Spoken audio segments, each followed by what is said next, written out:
Я приветствую вас, дорогие друзья, уважаемые гости и подписчики моего канала. Всем большое спасибо, что ждете нашей встречи со Снежаной Егоровой. Она на связи. Снежана, приветствую вас. Здравствуйте, Александр. Здравствуйте, друзья. Снежана, лютая атака по Украине. Дроны, ракеты.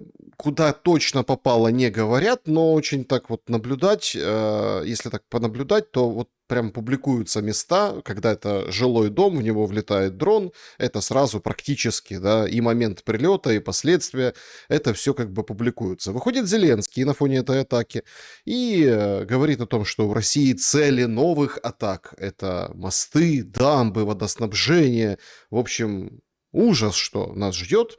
Но вместе с этим вот тоже парадокс какой-то. Он заявляет, это самое свежее заявление, ну, по поводу, что надо там 10 законопроектов принять, чтобы денежка была, да, на войну, что мы там предлагаем пасхальное перемирие, американской стороне мы, значит, этот запрос передали, не знает он, будет, не будет это перемирие. Ну и парадоксально, лучшая ситуация на фронте, чем за последние 10 месяцев. Ну, типа, смотрите, как классно. Тут дроны шарашат по Киевской области, там Чабаны, Крюковщина, Обухов, да, то есть там попадает в дома, они очень низко летят. Тут такие атаки, но на фронте зато смотрите, как все хорошо. Будет ли перемирие, на ваш взгляд? Это вот такой всплеск как раз-таки под это перемирие, чтобы оно больше медом казалось в плане того, чтобы люди выдохнули. И почему так себя ведет Зеленский? А какой смысл в перемирии, Саша, скажите, пожалуйста? Если это 2 или 3 дня на Пасху будет тишина, то, в принципе, я думаю, что это не решает в конечном итоге ничего. Как говорится, перед смертью не надышишься. А почему так ведет себя Зеленский? Так мы должны задать этот вопрос себе уже лет 7, потому что он так всегда себя ведет. Потому что он всегда говорит одно, делает другое, думает третье. Мы что, не знаем, что Зеленскому выгодно, чтобы была война? И мы прекрасно понимаем, что пока идет война, он может творить все, что хочет. Его жирный Корявченков может зарабатывать себе квартирку в Барселоне, Федорев может там, я не знаю что, себе какие-то ковришки зарабатывать и электронный концлагерь, пользуясь случаем на Украине, формировать, потому что, судя по всему, у него именно такая задача стоит. Зеленский может летать на государственных самолетиках и делать печальные глаза, как котик из Шрека, вместе со своей скумбрией, и рассказывать, что, боже, боже, все ж не сделано еще, столько планов, столько планов. Это ж надо идти на второй срок, чтобы закончить то, что начали. А что они начали, Саша? Они начали зачистку славянского населения на этой территории. Они продали землю, все, что в земле и все, что над землей, реки, воздух, леса, поля и все, что, как говорится, до чего можно дотянуться, и, соответственно, уничтожают население. Вот таким вот образом. Мы что, знаем 100%, откуда летят эти дроны? Кто их запускает и с какой целью они это все снимают и потом показывают крупным планом. На мой взгляд, цель единственная. Для того, чтобы постоянно держать людей в страхе и вот в этой ненависти к врагу. И, пользуясь этим страхом и ненавистью к врагу, людей бусифицировать и, соответственно, отправлять их на убой. А те, кто не хочет на убой отправляться, чтобы они доставали последние свои золотые слитки и котлеты с баблом, знаешь, вот эти вот котлеты, так их называют, и отдавали на границе, отдавали на ВЛК, отдавали где-то. То есть, грубо говоря, обелечивают людей. Это же на самом деле просто адский ад, потому что зло сидит на Банковой. Люди должны эту мантру выучить и произносить ее утром и вечером. Зло сидит на Банковой. Зеленский и его клика, которую он привел, выполняет заказ третьей стороны, в данном случае британской короны, которой он продал Украину вместе с рабами. Зеленский является британско подданным. Знаете, красиво, как в свое время у Ильфа и Петрова было написано. Только там был турецко подданный, а здесь британско подданный, официальный шут британской короны, который корольку, как говорится, заходит с ноги, открывая дверь в любое время, когда ему это заблагорассудится и понадобится легитимизировать свою конченую персону. И, соответственно, украинцы должны понимать, что происходит. Их не оставят в покое, пока они будут смотреть в телевизор обалдевшими глазами, пока они будут хлопать Зеленскому, пока они будут молчать, когда другие хлопают и рассказывают, какие у нас прекрасные президенты. Вот это все будет продолжаться до последнего украинца. Им сказали в самом начале, что непонятно. А теперь еще и до последней украинки. Судя по тому количеству бигбордов и рекламной кампании, на которую выделены деньги. Нужно объяснить людям, что бигборды сами себя не развесят. Их нужно напечатать, их нужно сначала в качестве проекта создать какому-то там дизайнеру, потом их нужно развесить. Это все денежки, денежки. И кто-то заинтересованный вкладывает денежки, чтобы женскую, как говорится, природу и породу славянскую тоже здесь уничтожить. Потому что нужны женские органы для трансплантологов. Потому что женские органы отличаются от мужских. Не каждую печень, почки можно пересадить, неважно кому, женщине и мужчине. Есть органы женские, которые тоже нужны, и на них отлично заработают. И, видимо, Ленке Зеленской и ее фонду уже отстегнули за то, чтобы она, как говорится, продвигала эту тему. Снежана, но вот здесь возникает же самый главный момент. Я даже у себя в телеграм-канале написал. Как хорошо, что страны Персидского залива прикрыты. Ведь давайте трезво смотреть на вещи. Он нам анонсирует, что будут бить по дамбам, еще куда-то. Но на фронте смотрите, как все хорошо. Ну так, а что делают украинские военные там, в эпицентре всего? Весь мир сейчас прикован, понятно, к Ближнему Востоку. Трамп то миролюбивые делает заявления, то говорит наоборот, разнесем, разбомбим. И правда начали бомбить, Тегеран лупят страшными бомбами большими, да, то есть, конечно, и успехи у иранской стороны, они, по крайней мере, ну, кто-то говорит деланные, кто-то говорит искусственный интеллект, кто-то нет, то есть сбивают самолеты, атакуют самолеты, в общем, бьют сами по дата-центрам, по сердцу, да, или, как сказать, по матке интернета, современных технологий мира, потому что все же туда как бы пришли, в Дубай, да, там и Amazon, и Google, и Netflix, и все-все-все большие компании. Ну и вот сейчас Иран переходит к этой стадии. Мы это видели вчера по удару в Бахрейне. То есть видно, что, несмотря на вот эти буквально позавчерашние еще плюс-минус миролюбивые заявления, все раскручивается достаточно стремительно. Но там же есть украинские дроноводы, которые как бы защищают от шахедов иранских. Вот эти чужие страны. Зеленский подписывал договоры, а в это время в Чабаны прилетело. В Вишневом между садиком и школой, ну, видимо, так залетел дрон или подавили, или сам он как-то сбился с курса, и, в общем, попал. Один погибший, это по состоянию на момент нашего разговора, в Киевской только области. То есть небо как бы такое марля, понимаете? Ну, то есть Небо в сито. клеточку, друзья в полосочку называется, Саша. Небо в дырочку. Но подождите, поехать дроноводом под руководством Тимурчика Хромаева, Машечки Ефросининой муженька в Дубае, это больше привлекает внимание аудитории, чем если бы Тимурчик Хромаев поехал защищать Чабаны.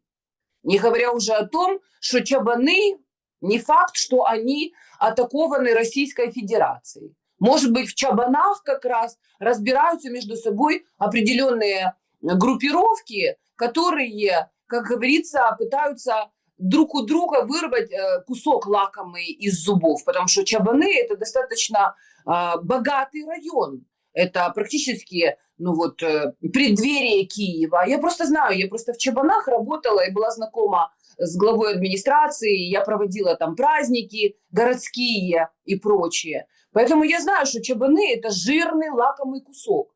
И я совершенно не удивлюсь, если там сейчас с помощью этих дронов и под прикрытием так называемой войны идет перераспределение, скажем так, ресурсов, которые есть в этом районе. Во-вторых, Саша, скажем так о Трампе, да? Трамп сошел с ума, это абсолютно очевидно. Ну, я не знаю, вы показывали у себя где-нибудь там в Шуме или в каком-то другом эфире отрывки с вот этого молитвенного Ночного завтрака, пасхального обращения, да. который он провел.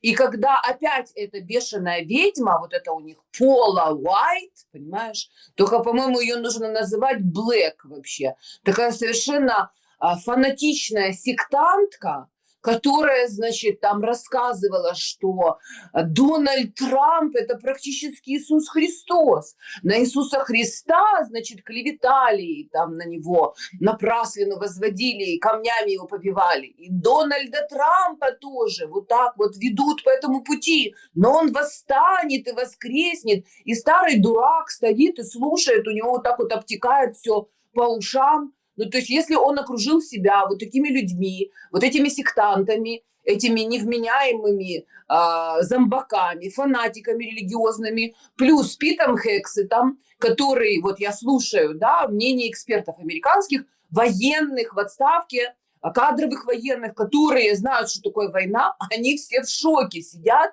и говорят, что чувак, который просто сидел в телевизоре и гордо рассказывал какие-то сказки, который пороху не нюхал, в жизни никогда не был на передовой, в окопах и вообще не знает, что такое кровь, пот и, как говорится, разорванные в клочья твои солдаты, побратимы, то, в принципе, легко распоряжаться чужими жизнями. Вот они там сидят, понимаете, и играют человеческими судьбами, странами. Они играют как вот в компьютерную игру.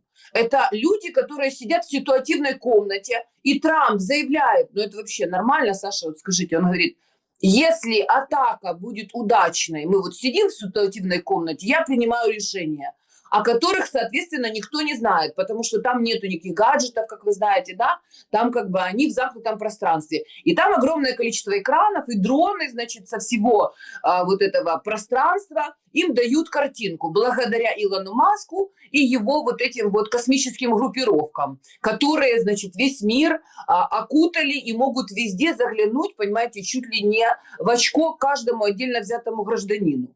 Так вот, они сидят в этой ситуативной комнате, смотрят на поле боя, как на компьютерную игру, и принимают решение долбить по корабликам, уничтожать там какие-то инфраструктурные объекты. И Трамп говорит, что если неудачно будет атака проведена, я скажу, что это Джей Ди Венс, значит, вот это все начудил. А если удачно, так это я, мол, себе эти все лавры приму на грудь, как говорится. Это он говорит в открытом доступе, то есть в качестве типа шутки.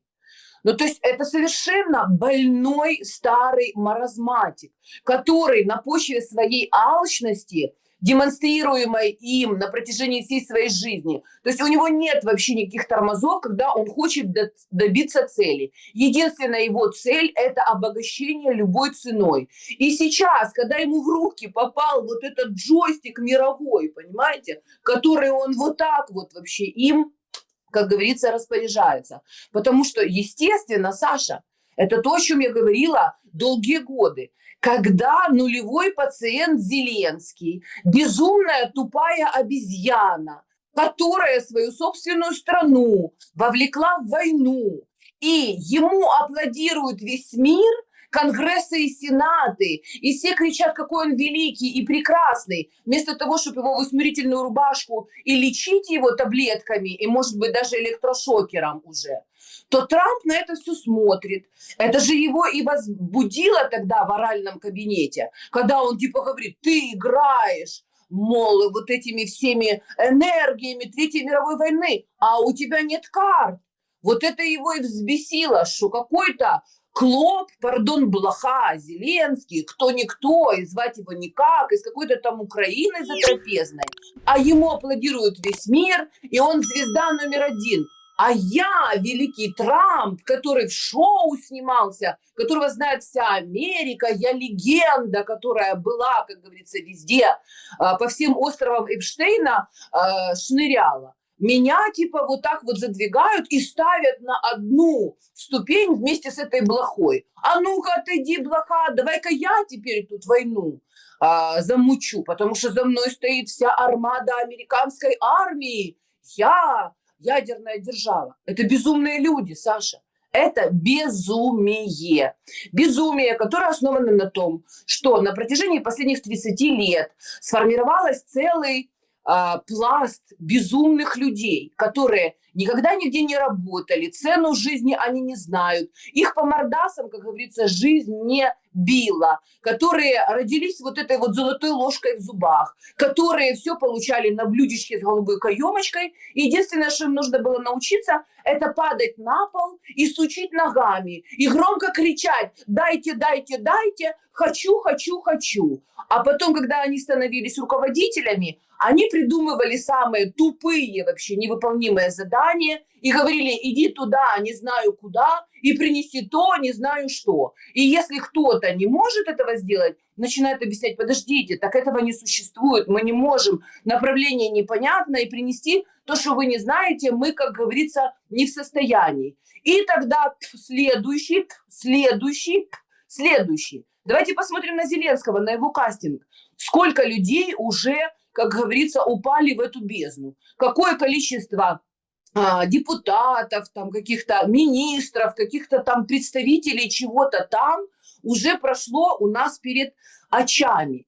То есть Трамп берет ту же технологию шоу-бизнеса, кастинга, когда ты, пользуясь случаем, у тебя есть бабло, ты сидишь на мешке с деньгами, а соискателей стоит 1000 и миллион, и тебе никто не ценен.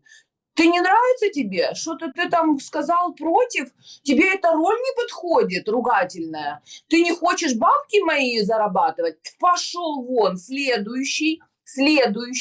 И он вокруг себя сформировал такую же безумную команду, как Зеленский вокруг себя. Вот Зеленский, он шел, понимаете, с этими шиферами, долбанутыми, ворами, по сути, криворожскими, которые его по жизни всегда прикрывали и были его кошельками, схемы разрабатывали. С этим подоляком ненормальным, где он, кстати, где он, понимаете? Все остальные там вот эти вот какие-то... Ну, короче, я даже не буду эти фамилии называть. Помните, какие-то Гончаруки, Рябошапки? Помните, про Гончарука он говорил? Да, Это Гончаруки, большая, Данилюки, красивая, да. красная машина. Помните? Ну, короче, схема та же, на манеже те же, безумие тоже, и просто масштабы его расширяются. То есть Зеленский, скажем так, воюет с собственным народом и, соответственно, с такими же славянами, которые находятся на территории России, тех, до кого они могут дотянуться. Потому что, в принципе, уже разница небольшая между тем, что происходит на территории Украины бывшей и приграничных районах Российской Федерации. То есть русские тоже молодцы, позволили этому всему быть. То есть они тоже решили, что посредством того, что вот такая локальненькая война, мы там свои тоже собственные вопросики порешаем, чисточку устроим, там типа власть там, значит, из рук в руки повыхватываем, порассказываем, значит, нашему лохтарату, что типа война не на жизнь, а на смерть, практически священная, великая, отечественная, с фашизмом воюем, но только при этом они регулярно рефреном говорят: а Зеленский нас устраивает, а нас же устраивает Зеленский, потому что Зеленский лучше, чем Зеленский, никто не разрушает эту страну. То есть они сидят и смотрят, как у них на глазах уничтожается просто в дрободан инфраструктура, которую строили советские люди, люди, которые еще являются потомками советских людей, и рассказывают, что вы все там фашисты, всех мажут одной черной краской, не обращая внимания на тех людей, которые уходят от этой войны, ухиляются, як то кажуть, виляют, прячутся, не хотят, отказываются. Теперь они уже начинают сопротивляться, потому что люди тоже достаточно долго ожидали, что, возможно, этот конфликт, он каким-то образом перейдет в какую-то разумную стадию, дипломатию. Так и ожидают, Снежана. Вот я, например, меня поразило, если честно, ну так я столкнулся, с родиной, да, там несколько человек, абсолютно по таким около бытовым вопросам, абсолютно там люди, и я посмотрел, смотрите, один, нужно было, в общем, воспользоваться услугой, да, абсолютно там бытовой, да, на территории Украины там один там СЗЧшник, второй СЗЧшник, третий СЗЧшник. И ты так смотришь, елки-палки. А они говорят, ну да, там как бы там перебежками в темное время суток, там туда-туда, там туда-сюда. Если там что-то удаленно, то как бы... И ты так смотришь, ничего себе. То есть это не байки. Люди сидят и ждут, пока вот это вот они договорятся, пока вот это все попустит, а не попускает. Доходит до того, что уже таможенник убивает ЦКшника во Львове ножом в шею. Причем делает это, чтобы защитить своего младшего брата. Ну, потому что он таможенник, у него же бронь. Да? И там берут, смотрят на этого убитого ТЦКшника, а там прям и с границей был связан, ну, приграничный контроль у него. А там смотрят, а он не служил. Ну, то есть, когда нам рассказывают, что все служили, все это же хлопцы, которые вот вернулись с фронта, они всем в балаклаве учат женщин, там, толкают их, бьют, пинают, газом задувают и рассказывают, я только там вот месяц назад или там год назад оттуда, я там был. Так сними балаклаву, покажи лицо, герой.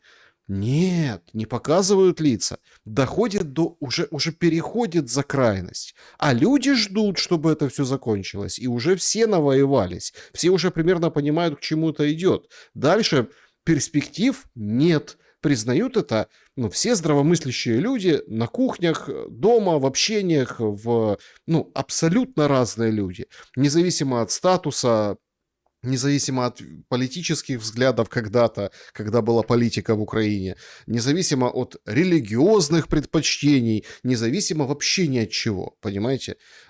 И получается, что это ожидание, ну, как бы подменяется Зеленским абсолютно другими какими-то, ну, такими вбросами, понимаете? То вот мы за перемирие, а они по нам шахедами. У нас на фронте все хорошо. Вот мы сейчас дроноводов отправляем. Вот мы там, надо проголосовать, денежка, чтобы была. Ну, хорошо, проголосуют. Только это же будут платить как раз-таки вот эти все люди, понимаете? Вот эти вот.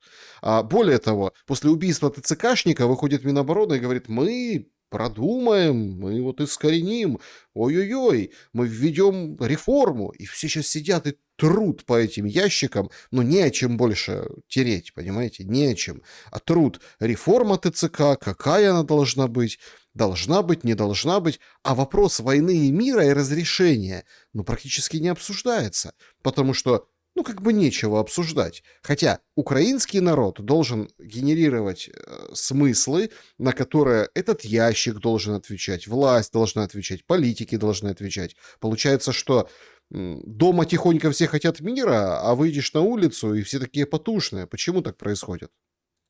Но что может украинский народ уже генерировать, если украинский народ сдал все явки, пароли и адреса? Если они постепенно превращались в иуд, которые каждый раз за 30 серебряников сначала продавали собственный язык, потом продавали собственную память, потом продавали библиотеки с книгами, когда их сжигали, потом продавали памятники, которые выдирали с мясом, потом продавали собственных соседей, а теперь приходится продавать собственных детей, а дальше до них очередь дойдет.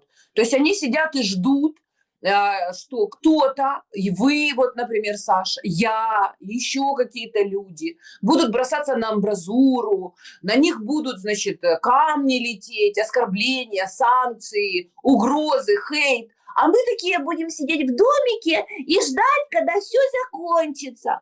Ничего не закончится, потому что народ не высказывает своего недовольства, потому что они боятся, сидят, потому что когда можно было еще говорить, они боялись говорить, а потом, когда еще можно было выходить, они боялись выходить, а теперь они уже и говорить, и выходить боятся, сидят под лавкой по 4 года, жиром обрастают и на самом деле сходят с ума. Потому что если ты сидишь в своей собственной хате и прячешься от призыва 4 года, и весь твой путь от кровати и дивана до холодильника, то, в принципе, трудно ожидать, что у человека сформируется какое-нибудь нормальное решение. Это только лишь, понимаете, единственное может возникнуть в последний момент все равно помирать, и человек выйдет, и кого-то вот действительно прирежет или пристрелит, если у него будет такая возможность.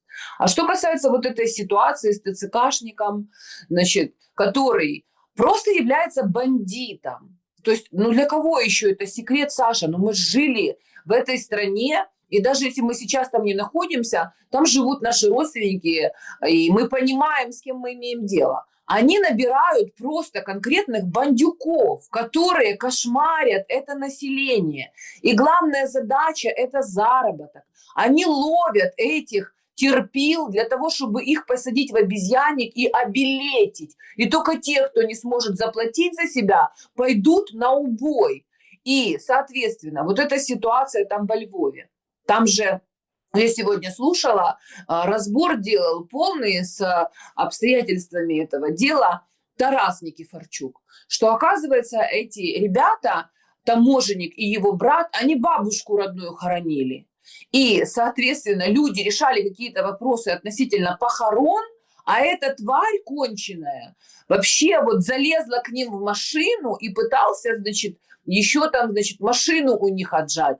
То есть это просто охреневшие подонки, которые под прикрытием Зеленского. То есть нужно это четко понимать, что вот эти так называемые полномочия и этот беспредел им обеспечивает организованная преступная группировка, которая сидит на Банковой. Не Путин, и не кто-то там еще, и не Песков, и не Скобеева, не Соловьев дают им такие права, как говорится, расширенные, бесконечные, беспредельные права, как говорится, кошмарить вот этих вот людей. И, соответственно, человек, который находился и так в состоянии аффекта, потому что сейчас, я не знаю, похоронить человека просто нормально в Украине, сколько это стоит и сколько нужно усилий приложить. Плюс, конечно, он ехал и брал своего брата, зная, что он представитель тоже этой системы, он таможенник, что его это не коснется, потому что у него есть бронь раз, два, три, он многодетный отец, и там еще у него какая-то инвалидность. И тут вдруг эта тварь плюет на все брони. Мы же знаем прекрасно, что им плевать на все. То есть они просто бандиты, не какие-то не ТЦКшники. А когда какие-то там типа Веніславські і прочие розказують про те, що треба, значить, закони відповідні приймати. Какие законы? Что можно стрелять на поражение, что можно ходить с собаками. Потому что когда я говорю, что это концлагерь, а ТЦК – это надзиратели концлагеря, это я говорю не как фигуру речи, а абсолютно четко понимая, что там происходит. И люди тоже это понимают. А те, кто еще не понял, должны понять, что не существует теперь, как говорится, правильных и неправильных украинцев. Есть просто цель, которая движется, и если она подходит по определенным параметрам, вне зависимости, ты служил, у тебя бронь, ты работаешь или еще что-то, или у тебя там мама, папа, где-то там какие-то начальники и шишки, будь готов, что тебя загребут, сломают тебе нос, колени, руки, ноги, убьют по дороге. И никакой вообще ответственности бандиты не понесут, потому что их прикрывает Зеленский и его преступная власть. Когда преступник сидит на вершине, не стоит удивляться, что внутри системы дальше он подтягивает только таких же преступников. Вот и все. Это ответ на все вопросы, Саша. И это дальше будет еще хуже. Там И когда кто-то... очень интересный нюанс, пока мы далеко не ушли от этого. Авдеева, да, который убитый ТЦКшник, он не просто там, скажем, не служил, а работал людоловом, а он как бы рожден в Российской Федерации, ну, Челябинская область. Он как бы против россиян и не воевал, он занимался тем, чем надо. Ну, вот как, например, там с главком Сырский. Вот смотрите, я почему сейчас вот сюда захожу, в эту историю? Потому что сидит Сырский, ему там Анна Маляр, вот этот вот Карпьяк, ведущий телемарафона. Они же, понимаете как, они вот они снимали прям с этого интервью, типа бэкстейджи, себя снимали, селфи делали на фоне вот этого. В начале недели было интервью Сырского, да, где он там говорит, да вот там русские сильные, но он, основной кусок про мобилизацию был, что безболезненно, прям хоть к кране прикладывай, как подорожник Сырский, понимаете? И тут вроде как главком целый выходит и говорит, вот, мы там за цивилизованную мобилизацию. И тут у нас как бы что ни день, то новая какая-то ужасающая история. Я в шуме показывал, когда маленький мальчик кричит «папочка, папочка», а 8 здоровых лбов посылают женщину в жопу, мать мальчика, жену вот этого мужчинки, которого тянут там полураздетого, тянут, так сказать, после борьбы вот этой, да, и они не понимают, а увидят они, не увидят. И женщина говорит мальчику, который кричал «папочка», там, брось камень, а он за камень схватился. Ему там лет, этому сколько там, ну, маленький совсем мальчик, да, и он уже... Ну, мальчику лет 7, наверное, максимум, может быть, даже меньше, лет 6 И он, ребенок. он уже с камнем, понимаете, и он уже вот это, у него папочку забрали. И не факт, что папочка вообще появится еще раз в его жизни. И вот эта трагедия на фоне там таких, знаете, благостных речей всяких Сырских, всяких Федоровых, всяких вот этих вещей оборачивается в конце концов избиениями, смертями ТЦКшников. Уже на ТЦКшников начинают охотиться. Уже есть кому находятся те, которые дают отпор. И это вот на 5-м году войны, понимаете, которая как бы справедливая и честная. Тут очень-очень тяжелый сейчас момент как раз-таки с этой мобилизацией, на которой можно сломать вообще зубы на раз-два. Но не ломает же Зеленский система зубы на этой мобилизации. Значит, есть еще какой-то запас прочности или настолько все схвачено. Вот непонятно, как вскрыть эту банку консервную вот этого беззакония. Где слабое место в системе? Вот со стороны, если посмотреть.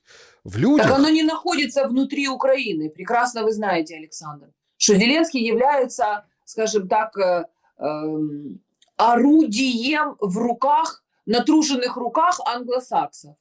И за ним стоят Ротшильды, американское лобби, которое орудует и в Сенате, и в Конгрессе Соединенных Штатов Америки, и в Израиле сводит с ума там Беньямина Нетаньяху, этого бандита и коррупционера, и который ведет войну на Ближнем Востоке только лишь с единой целью прикрыть свою собственную жопу, потому что он грабил этих несчастных израильтян и получал какие-то колоссальные дотации от еврейских организаций по всему миру, завлекал туда лохов, рассказывая им про страну счастливого исхода, как говорится, где они будут на шару получать и деньги, и поддержку, и будут там среди своих. А потом в конечном итоге, когда туда люди попадали, вон я подписана на канал некоего блогера, где исключительно только израильтяне, которые новые, свеженькие, поприезжали из постсоветского пространства за счастьем и дармовыми баблишком,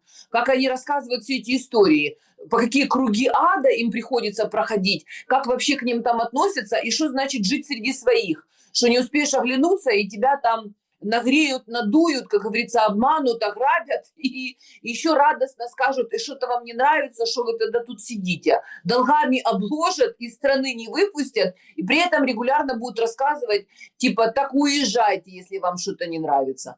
Так вот, Украина превращается в то же самое. Когда я говорю, что еврей Зеленский и его еврейское окружение из Украины делает новый Израиль, понимаете, то, в принципе, мы должны просто узнать, что такое Израиль старый, как они вообще там с людьми обходятся, во что они их превратили, и почему Нетаньяху воюет. Для того, чтобы в тюрягу не присесть вообще, потому что на него там 1000 часов его допросов и допросов его жены. И, в принципе, если бы сейчас не было войны, и работало правосудие типа по законам мирного времени, то он бы уже присел лет на 10, а может быть и на 15. Это никто не скрывает, это я не придумываю. Пусть люди посмотрят, вот Такер Карлсон у себя на подкасте, он разговаривал с режиссером, который целый фильм по результатам вот этих вот допросов снял. Соответственно, Зеленский, он делает то же самое. На манеже те же.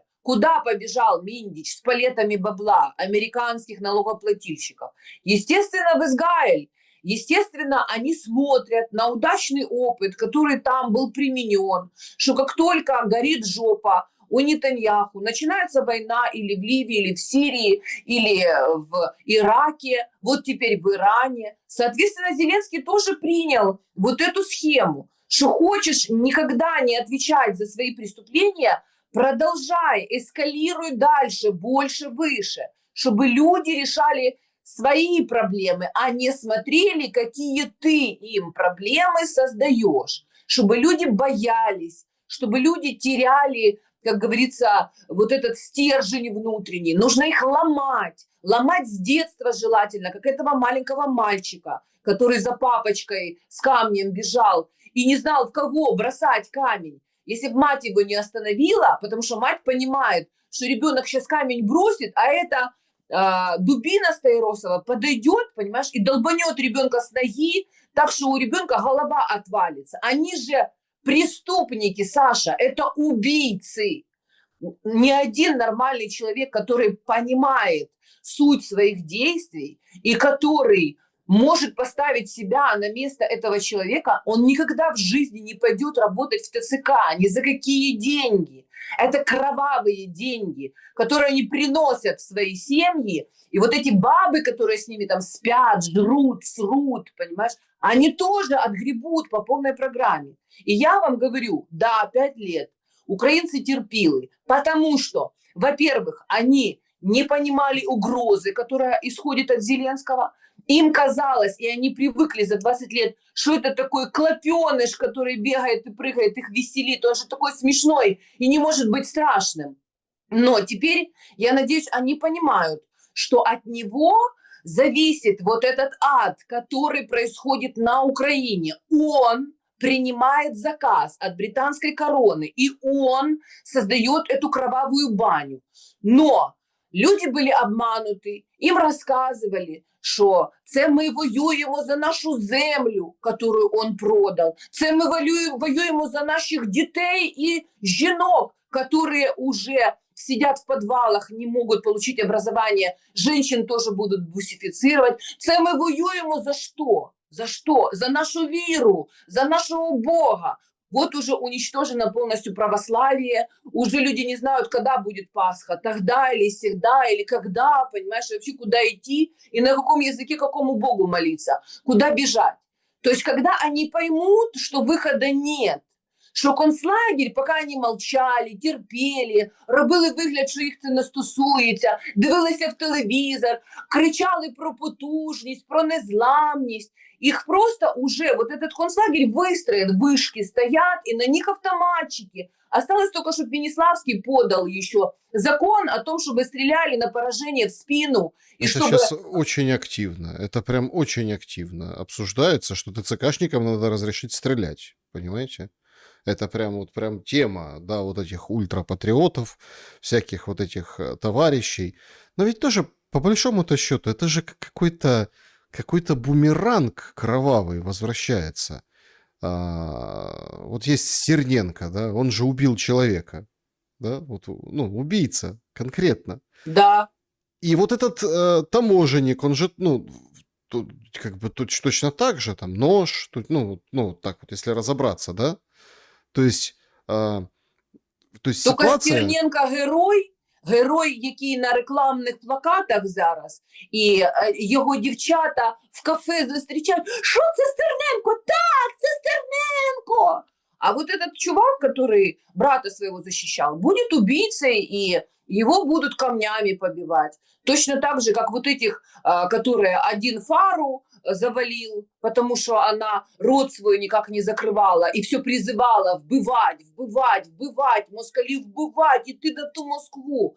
И этого самого Порубия тоже завалил чувак, потому что Порубий, что он устраивал? Отстрел вообще людей на Майдане, и, соответственно, потом себе спокойненько ходил в спортзал. То есть, когда твари призывают к смерти, к убийству, к войне. Они должны знать, что это облетит и к ним вернется. Вот это бумеранг, Саша. А когда народ не хочет мира, не призывает к миру, не готов, как говорится, об'єдняться, когда он вірить в цій власті, тому що нас це влаштовує, нам подобається ця влада, це ж наша Українонька, ми оце будемо тут панувати. Вот они так пануют. Они вот так пануют, вот эти рагулі з хуторов, понимаете, которые в своєму селі, якщо я крутий хлопець на всьому селі, оце в мене є там бандюки, я прийду і це вам тут покажу, а то, что это тупое, безмозглое существо, это уже не имеет значения. Как говорится, сила есть, ума не надо. Вот это украинское панування. Оно всегда было таким, и так оно выглядело во все времена.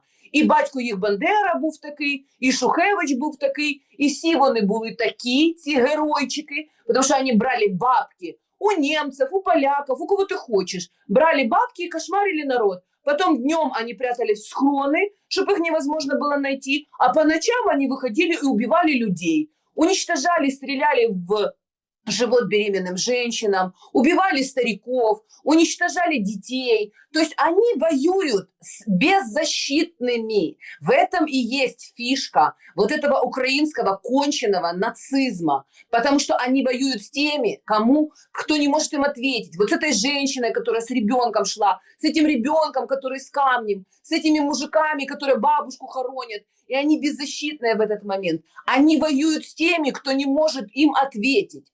А когда приходит регулярная армия, или когда на каждую силу действия находится сила противодействия, вот тогда они ползут в свої схрони і починають кричати, що ми бідні, нещасні, стояли тут, пічку колупали, нікого не трогали, а вони на нас напали. Понимаете, Саша? Вот это же, мы же что, не знаем эту, вони на нас напали, а чого вони напали? Потому что Порошенко ввел регулярную армию воевать на территории собственной страны, на Донбассе, с собственными гражданами. 8 лет он воевал и рассказывал, что мы тих сепаратюг будемо давити. У нас АТО за 2 хвилини закінчиться.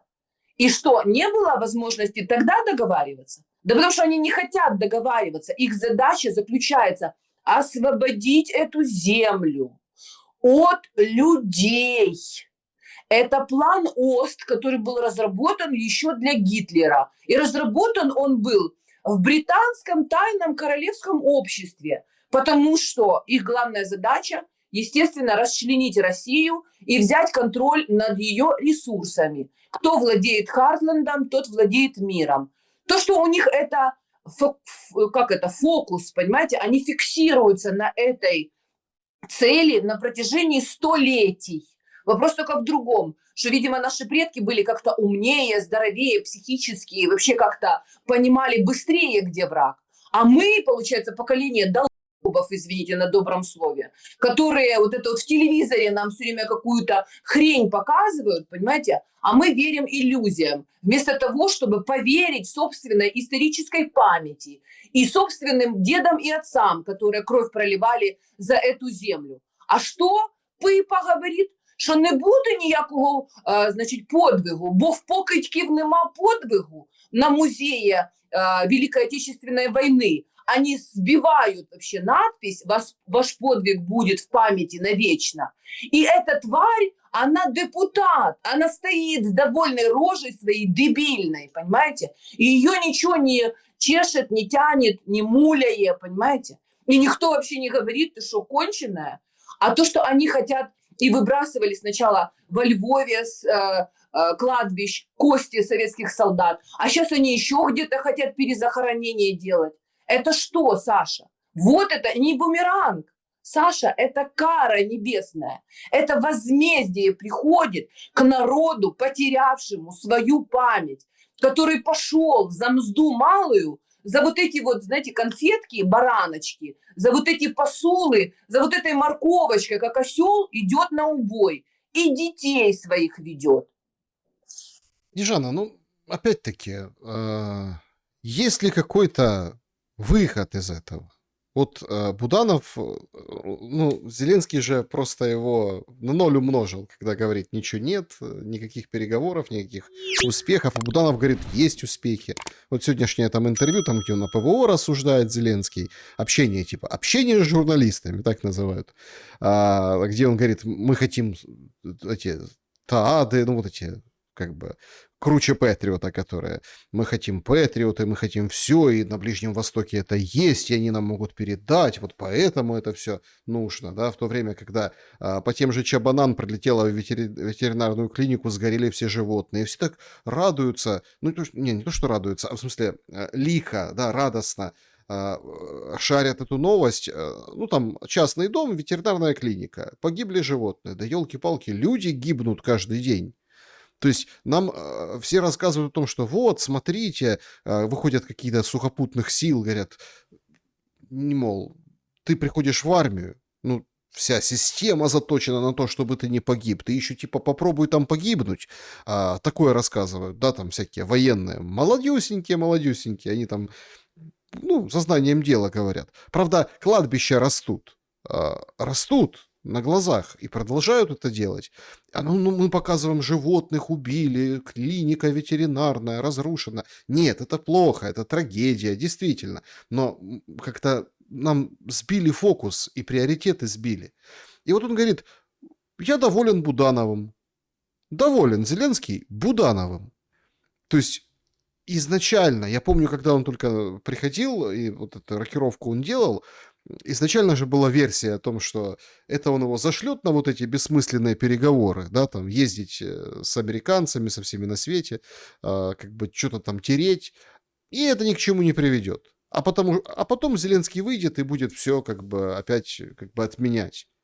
А россияне, вот Картополова вчера, все, конечно, поразились. Он говорит, да нет, нужен нам Зеленский, вы что?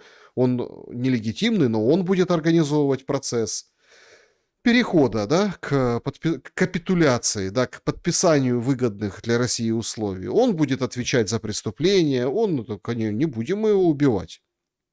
И все так крутят пальцем у виска, потому что налицо же другая война, да, когда мосты разрушают, ну, то есть вот так Трамп этим хвастается, говорит, мы вас разрушим, мы перебьем вам логистику. А тут сколько говорят про эти мосты, про эти все эти... Ну и как бы пропагандисты офиса президента выходят и говорят, это невозможно. Ну там мост разрушить через Днепр. Или там выходят наши официальные чиновники, Укргидроэнерго, там есть исполняющие обязанности, и вообще говорит, так у нас дамбы все подготовлены, мосты, все нормально, укреплено, не переживайте, успокойтесь. Да и вообще заложено там на случай ядерной войны сила. Вопрос заключается в следующем. Если Зеленский доволен Будановым, да, то куда вообще есть какая-то перспектива у этих контактов и переговоров? Если послушать Зеленского, он говорит, мы американцам передали, мол, давайте, американцы, получится у вас поговорить с россиянами, не получится. Это вот мы от себя, мы все свое сделали. Вот мы перемирие предложили, да? А договариваться кто будет и когда? Или тут прав Кремль, Ушаков, который выходит и говорит, все на паузе, все, как бы, до свидания. Зеленский говорит, 2 дня, 2 месяца, 2 месяца, ультимат, и будут новые условия России. Он так говорит. Песков, опровергая, говорит, нет никаких 2 месяцев. Выходит Медведев, говорит, не, Европейского Союза все, больше вам не светит, потому что, простите, пожалуйста, Европа, Европейский Союз становится более военным, поэтому, ну, то есть мы уже примерно понимаем новые условия. Так куда переговорный процесс пытается завести украинская, российская и американская стороны? Вообще никто не собирается ни о чем переговариваться, Саша. Готовьтесь к войне. Слушайте Лукашенко, он знает. Лукашенко вышел и сказал, никакого мирного времени. Ребята, готовьтесь к войне. Все. Я вам говорила это долгие годы. Вы знаете, вы 100%, Саша, не дадите соврать, что, по-моему, я это говорю уже, ну, как отче наш, что главная задача Зеленского, которую он выполняет, и именно поэтому это золотое яйцо, которое хранят в Кремле, как говорится, как зеницу ока. Знаете, это золотое яйцо Кощея Бессмертного. Иголка в яйце, яйцо в утке, утка в зайце, заяц в этом сундуке, а сундук висит на дереве, на золотых цепях. Вот это все сказка, русская народная сказка. Ну, то есть, где игла на самом деле и кто ее сломает, пока что не видать этого героя. Потому что сундук в Лондоне, висит он на золотых цепях Ротшильда, дерево где-то в Америке, заяц – это какой-нибудь Европейский Союз, утка – это какая-то там, например, Россия, яйцо – это Зеленский, а внутри вот это зло. Зло, которое живет в каждом отдельно взятом персонаже, который участвует в этой войне. И пока что, на мой взгляд, Саша, наблюдая за всеми этими ситуациями, единственное, кто реально понимает суть этого зла и действительно с ним воюет, это Иран. Пока что. С точки зрения духовной войны, потому что, видимо, они не утратили понимание того, как выглядит зло. Может быть, потому что это действительно нация, которая, ну, скажем так, в качестве своего лидера выбирает духовное лицо. То есть все-таки они верят в свои высшие силы, в Аллаха, да, там, и у них есть какое-то понимание. А все вот это вот западный мир, к которому мы тоже, к сожалению, имеем отношение. То есть то, как люди сдали свои явки, пароли, адреса, храмы и своих не защитили монахов и архиепископов, это говорит о том, что их вера тоже не сильна. То есть, ну, может быть, какое-то количество монахов, каких-то людей, они стоят, как говорится, в этой борьбе и войне, и сильные духом, а большинство прихожан разбежались, как крысы, пардон, миши, потому що віри істинної там не було і нет. Вони просто любили ходити до церкви красиво, щоб оце вдягнути на себе платка, і оце там яйця покрасили, і побачити з сусідами, і показати, а що в вашій корзинці, а у нас ще таке, оце таке. То есть, в принципе, там к вере это не имеет отношения. Какие-то обряды, какие-то там вещи. Но, видимо, вот поэтому и тоже это возмездие, и вот это безумие, потому что оно захлестнуло людей. Люди думают только о деньгах. Вот посмотрите, о чем говорим мы даже с вами десятками часов. Все говорят, вот Зеленский денег попросил, вот Зеленскому денег дали. Вот Зеленскому денег не дали, но скоро ему денег дадут. Вот Мингич деньги спиздил, вот деньги он увез. Вот, значит, опять мы деньги просим, а где деньги? А у кого какие-то деньги? А что у Корявченко откуда деньги? А у этого откуда деньги? А этот самый Трамп заработал столько денег, а это же будет новый валютный мир, потому что это деньги, деньги, деньги. Арбузский пролив закрыли, это деньги. И вот тут еще раз деньги. Саша, все. Больше не о чем говорить. Весь мир находится под пятой дьявола, потому что он отец лжи, он мамонна, он деньги, деньги, деньги, деньги. А за какие деньги, вот за какие деньги здоровую психику ребенку можно будет вернуть, у которого отца на глазах сломали и повели на убой? За какие деньги можно вернуть мать, которая умерла от сердечного приступа? Помните ту женщину, которая за сыном бежала и пыталась бус остановить, бросалась на него, потом на дороге валялась? За какие деньги можно вернуть свою страну, где люди были счастливы, ходили в школу, были радостные, счастливые, довольные? Вообще понятия зеленого не имела, что вот такое. За какие деньги это вернется? За какие деньги вернется дружба между этими бывшими советскими народами, россиянами, украинцами, грузинами, армянами, казахами, узбеками и прочими народами? За какие деньги это можно вернуть, когда люди годами сидят в нищете, в страхе, в подземках, у них нет школы, образования, книжки, у них нет перспективы будущего, у них родителей, как говорится, какое количество людей, Саша, не смогли приехать родителей похоронить? За какие деньги ты это вернешь? Люди, которые побежали куда-то в Европу или в Россию, не дай бог, а родители старые остались на Украине сидеть, ждать, когда это все закончится. И уже поумирали родители. За какие деньги это можно вернуть?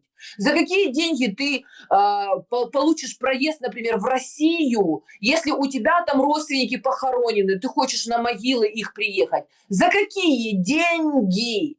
Вот и все. Потому что единственный, кто Иран, ни за какие деньги не хочет договариваться с этими тварями, с сатанистами.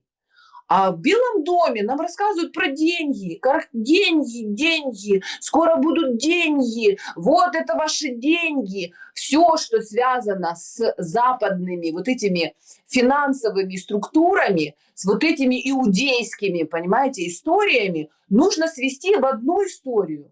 За 30 серебряников Иуда продает римлянам Иисуса Христа. А дальше евреи приходят, вот эти все фарисеи, книжники, и говорят: он революционер, он не хочет слушать нас, как мы излагаем, значит, духовные истины, а хочет как-то по-другому, про какую-то любовь. Не хочет, чтобы они несли нам деньги в храм, чтобы они жертвоприношениями занимались. Не хочет, предлагает людям другое. Давай распни его. Вот и все. Это все, что происходит. Мы можем 1000 слов, 1000 историй, 1000, 1 500, 100 каких-то фамилий еще через себя пропустить, а происходит одно. И Иран единственная пока что страна и народ, который не утратил эту духовность и воюет с сатаной. А все те, кто будет предавать Иран, и все те, кто не присоединятся к ним в этой священной войне, вот это реально священная война. Единственный, кто Иран сейчас идет по тому пути, по которому в свое время пошли русские люди под предводительством Сталина. Это была священная война, она так и называлась. Но, видимо, с тех пор настолько травма была велика, и настолько большие усилия были приложены, чтобы русские забыли, кто они такие, и русский дух уже никогда не воспрял. Соответственно, сейчас вот опять это деньги, деньги, Кремль, договоры сюда-туда. Там такое количество вообще своих собственных коррупционеров, которые там буквально чуть ли не каждую неделю присаживаются в тюрьму и там дают показания. Что, в принципе, уже, как говорится, иных уж нет, а те далеко. Поэтому вот о чем идет речь в этом всем конфликте мировом. И пока не будет сломана эта игла Кощеева, вот это все и будет продолжаться, Саша. Ну, зато на Луну отправились американцы. Но вы же помните, вы же знаете, да, что существует абсолютно, ну, такая вполне логически обоснованная версия, что никто ни на какой Луне не был. И что Стэнли Кубрик снимал это все в павильоне за очень большие деньги. И что как только Стэнли Кубрик решил, значит, открыть миру глаза на это все, он как-то скоропостижно скончался. Поэтому, конечно, пусть летят на Луну. Там же на Луне еще не хватало Дональда Трампа, великого и прекрасного, у которого очень много денег. А на Луне ж ты не повезешь просто простые американские деньги. Туда обязательно криптовалюты надо везти, потому что они ж сквозь Луну, понимаете, пройдут в другую галактику. Ну это же идиоты. Ой, какая-то Незнайка на Луне, да, какой-то вспоминается. Но знаете, Незнайка был прекрасным, отважным парнем, которого Носов изобразил. Как раз. Вот людям нужно сейчас пересмотреть мультфильм «Незнайка», перечитать книгу «Незнайка». Это как раз про то, что у нас сейчас происходит. Потому что он показал очень четко, вот с помощью этих, значит, маленьких героев, понимаете, что такое мир духовности, поддержки, добра, дружбы, да, взаимопомощи, объединения с миром вот этих вот, как говорится, страшных чудовищ, которые... Вы же помните, там на Луне у них там были внутри подземные заводы, которые использовали энергию вот этих вот коротышек для того, чтобы производить вот эти вот деньги, которые маленькие вот эти вот людишки вместе со Снезнайкой, они понятия не имели, что такое деньги и зачем они нужны, если ты голодный и у тебя нету семян для того, чтобы растить какие-то растения. А вот, кстати, между прочим, Саша, по поводу вот этих дронов, которые прилетели и животных сожгли в ветклинике, я рекомендую внимательно посмотреть на это через призму уничтожения животных в Новосибирске. Потому что, как вы знаете, существует такой общий план, такой сценарий вот этого апокалипсиса. Помните, 4 всадника апокалипсиса? Сначала болезнь, потом война, дальше голод. И к нему тоже сейчас активно готовятся. Уже нам рассказывают в информационном пространстве, начинаются вбросы, что уже в Китае какая-то страшная эпидемия какого-то страшного ящура. И именно поэтому почему-то в Сибири начинают уничтожать целое хозяйство с животными. Никто не знает за что, никто не понимает почему. И вообще никаких доказательств того, что животные больны, нет. Но их изымают и, соответственно, уничтожают. И вот это вот гибель животных в чабанах тоже может быть одной из вот этих вот капелек, которые, соответственно, уже являются предтечей голода.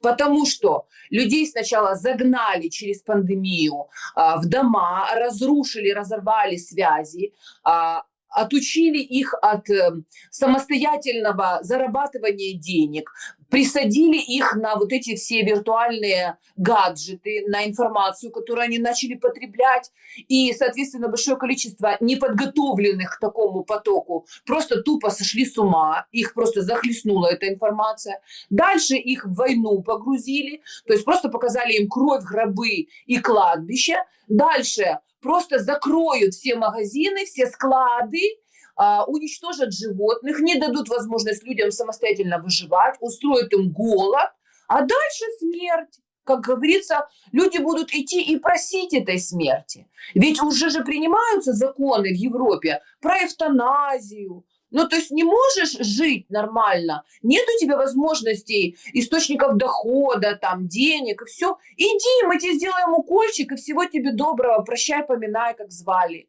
А в особенности, если ты преступник со всех сторон. Вот посмотрите на украинцев, они же сделали такое количество преступников из всех людей, которые были нормальные и ничего плохого в этой жизни не хотели, у них даже мысли не было. Если ты СЗЧ, ты преступник. Закон такой, что нету, значит, срока давности. Война не закончится, говорит Пенис Ильич Гордон и его конченая Прибацман. Никогда. Значит, получается, эти СЗЧшники всегда будут преступниками. Теперь они примут закон, что ты не можешь получить документы, не можешь распоряжаться деньгами, тебя отключат от твоих банковских счетов, тебя найдут в любой точке мира. Значит, ты преступник навсегда, у тебя нет средств существования, у тебя нет гражданских прав, у тебя нет документов. Поэтому, когда ты уже, как говорится, дошел до точки кипения и отчаяния, ты идешь или совершаешь еще одно преступление, кого-то зарежешь, кого-то застрелишь, кого-то убьешь, кого-то ограбишь, и, соответственно, тебя, значит, как преступника осудят и уничтожат, потому что смертную казнь обязательно они будут тоже пытаться продавливать. Или просто потому, что ты СЗЧшник и уже преступник, и ты лишен всего, ты голодный, приползаєш в центр допомоги незламності, значить, і кажеш, що все, я зламався. Так що тепер робити? Давайте мені укольчика. И все. Вот что они делают, Саша. Это абсолютно не хаотический, а спланированный процесс по уничтожению населения Земли. И Украина это просто, понимаете, вот этот вот трек демонстрационный, на котором они, это вот игровое поле, на котором они отрабатывают эти технологии, которые они применяют и в России, как мы видим. То есть законы абсолютно идентичные принимаются, просто русские еще пороху не нюхали и еще свято верят, значит, своему федеральному телевидению, где им рассказывают, что вот скоро-скоро, потерпите, подождите, но они же не верят, что мы же эту фазу уже на Украине тоже прошли. но они ее проходят в своем, скажем так, удачном для них режиме. Это же происходит и в Европе. Там тоже гайки закручивают, и тоже людям рассказывают, что типа стойте, стойте, как говорится, особо никуда не двигайтесь, мы сейчас придем и тут порядок наведем. Это же происходит в Соединенных Штатах Америки. То же самое они проделывают с людьми. То есть элиты мировые воюют с народами, уничтожают их. И на голубом глазу рассказывают, что типа у нас перенаселение на планете. Нужно как бы устойчивое развитие. А что стоит за словами устойчивое развитие? Это значит, что людей не должно становиться больше, а людей должно становиться меньше. Ресурсы конечны, на всех их не хватит. Поэтому давайте, значит, меньше плодитесь, меньше размножайтесь, меньше, меньше, меньше. А что нужно для этого сделать? Чтобы кто надо не родился, чтобы кто надо умер, чтобы старики, значит, уходили естественным путем и как можно быстрее.